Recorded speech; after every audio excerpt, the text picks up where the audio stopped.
पाकिस्तान में आजकल रेस और रॉकी बहुत ज्यादा पॉपुलर हुई भी हैं और अगर आपको भी रेस या रॉकी लेनी है वो भी बेस्ट प्राइस पे तो साइकिल मोटरस्पोर्ट के पास इसका पूरा लाइनअप अवेलेबल है।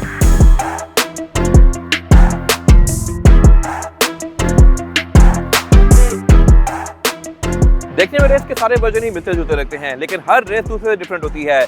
Z प्रीमियम कैनिको इस गाड़ी का top of the line version होता है लेकिन Z प्रीमियम में भी किसी गाड़ी में 360 कैमरास होते हैं, किसी में नहीं होते। फिर रेस में एक जी पैकेज भी आता है जो कि कंपैरेटिवली सस्ती होती है और उसमें कुछ फीचर्स डिफरेंट होते हैं और इसके अलावा रॉकी भी कंपैरेटिवली रेस से थोड़ी सी डिफरेंट होती है।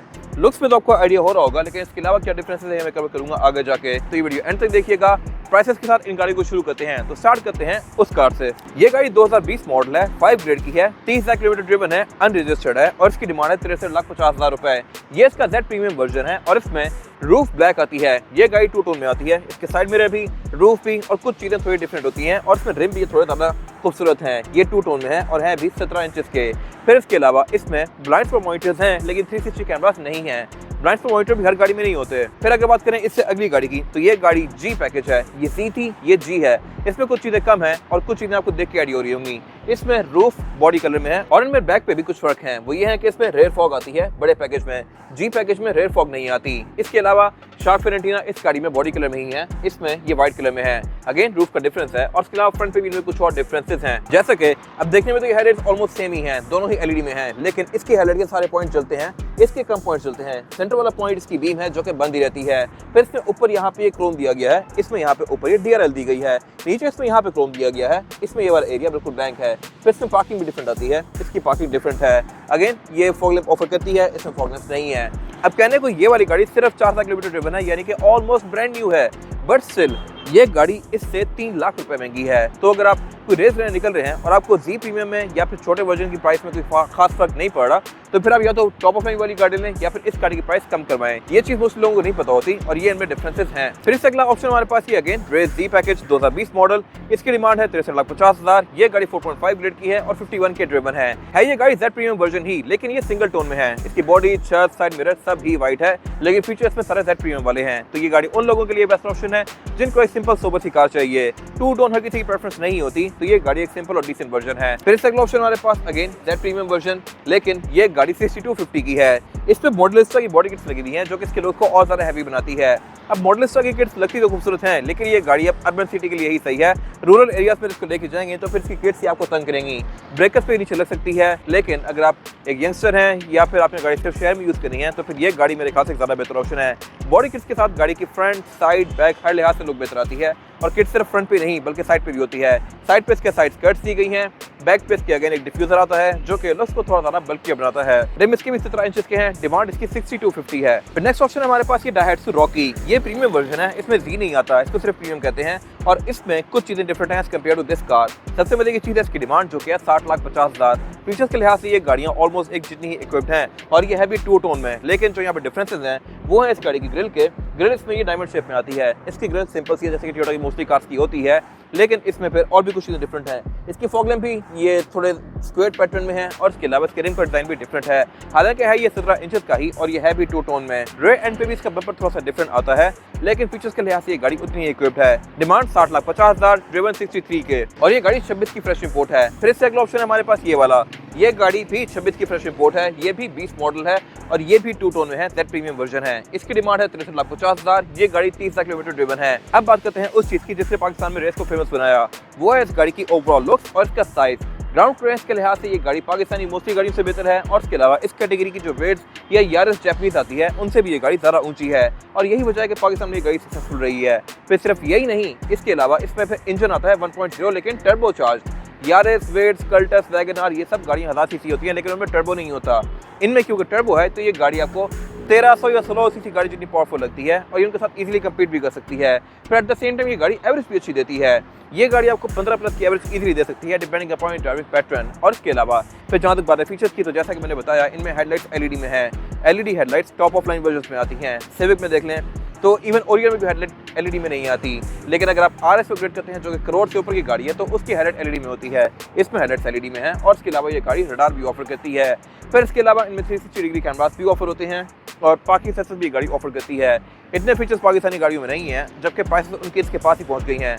अगर आप नई स्विफ्ट लेते हैं तो वो गाड़ी तकरीबन 50 प्लस ही है, बट उससे ये गाड़ी 1000 दर्जे बेहतर है। और अब बात करते हैं उस चीज़ की जो कि इस गाड़ी को सक्सेसफुल बनाती है, वो है इस गाड़ी का इंटीरियर, क्योंकि इंटीरियर में ये गाड़ी मोस्टली इस कैटेगरी की गाड़ियों से ज़्यादा बेहतर है।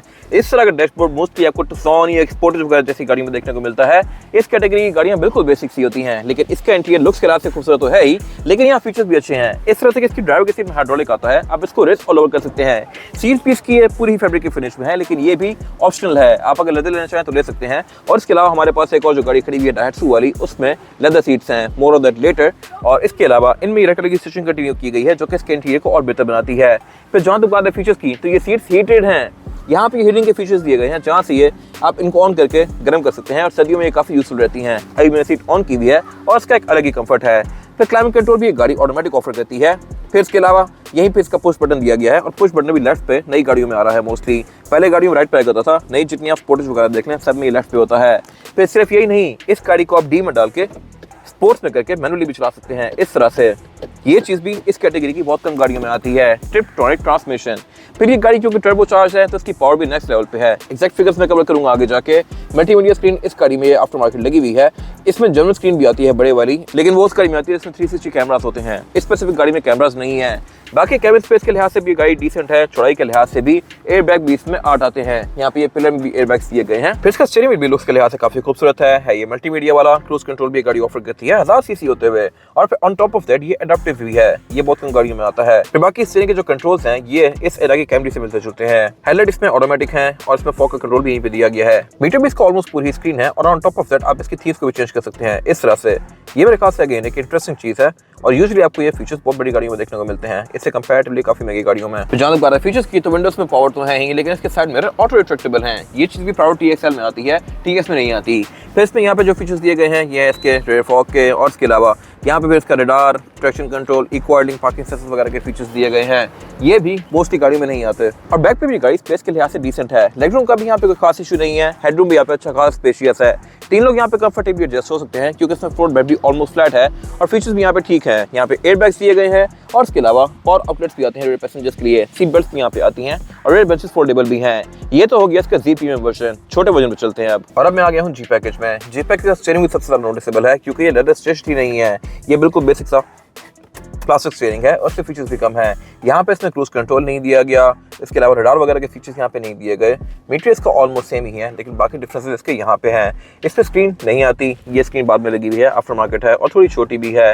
फिर इसके अलावा अगर इसे नीचे आ जाए तो यहाँ पे इसमें जो ये गियर है, गियर के नॉब के ऊपर प्लास्टिक की फ्रिल नहीं दी गई, जो कि जी प्रीमियम वाले वर्जन में आती है। ये गियर नॉब बिल्कुल बेसिक सा है। फिर अगर मैं इसको गियर पीछे करता हूँ तो पीछे यहाँ पे इसकी हीटेड सीट के कंट्रोल भी नहीं दिए गए, ये ब्लैंक स्विचेस हैं, जबकि जी प्रीमियम में यहाँ पे हीटेड सीट्स आती हैं। बाकी और भी इसमें छोटी मोटी चीजें कम है। ये वाला भी ब्लैंक स्विच है। फिर इस गाड़ी में फॉग का कंट्रोल भी नहीं आता, क्योंकि इसमें फॉग भी नहीं आती। ये वही गाड़ी है जिसकी हेडलाइट में एक पॉइंट हमेशा बंद ही होता है। अब बात करते हैं डायट्सू रॉकी की। ये गाड़ी फुली इक्विप्ड है। इसमें 2 टोन वाला सीन तो है ही, लेकिन इसमें ये 360 डिग्री कैमरा सेटअप भी है। यहाँ पे कैमरास हैं, और इसके अलावा ब्लाइंड स्पॉट पॉइंटर्स भी हैं।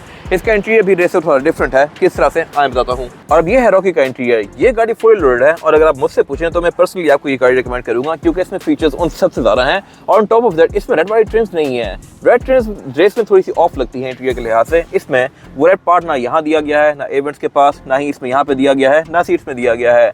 और जहाँ पे रेस में रेड पार्ट्स आते हैं, वहाँ पे इस गाड़ी में ब्लैक लेदर दिया गया है, जो कि काफी लग्जरियस लगता है। लेदर रेस में नहीं आता। फिर इसके अलावा इसमें फीचर्स फुली इक्विप्ड हैं, इस तरह से कि इसकी जो ये स्क्रीन है ये जेन्युइन ही आई भी है, और ये अच्छी खासी बड़ी स्क्रीन है। ये सिर्फ दिखने में बड़ी ही नहीं है, बल्कि क्वालिटी के लिहाज से नेक्स्ट लेवल भी है। फिर इसमें ये SD कार्ड है, जिसमें अपना डाटा ट्रांसफर कर सकते हैं, और ये डलेगा यहाँ पे कि इसको आप इस तरह से पहले इजेक्ट करेंगे, और फिर इसके बैक पे के स्लॉट दिया गया है, जहाँ पे आप ये CD या फिर कार्ड डाल सकते हैं, और इसके बाद अपना मल्टीमीडिया यहाँ पे प्ले कर सकते हैं। ये स्क्रीन रिवर्स लगाने पे आपको इसका 360 डिग्री व्यू देगी, लाइक दिस। और ये चीज़ यूजुअली आपको प्राडो या लैंड क्रूज़र में देखने को मिलती है, या फिर नई वाली फॉर्च्यूनर में, बट ये इतनी छोटी गाड़ियाँ भी दी गई है। स्टीयरिंग व्हील इसका नहीं भी लेदर स्टिच्ड है। फीचर्स यहाँ पे भी सारे पूरे दिए गए हैं, लेकिन अगेन यहाँ पे वही रेड ट्रिम्स जो है ब्रेस वाली वो मिसिंग है, और मेरे ख्याल से ये लुक सारा बेहतर लग रहा है।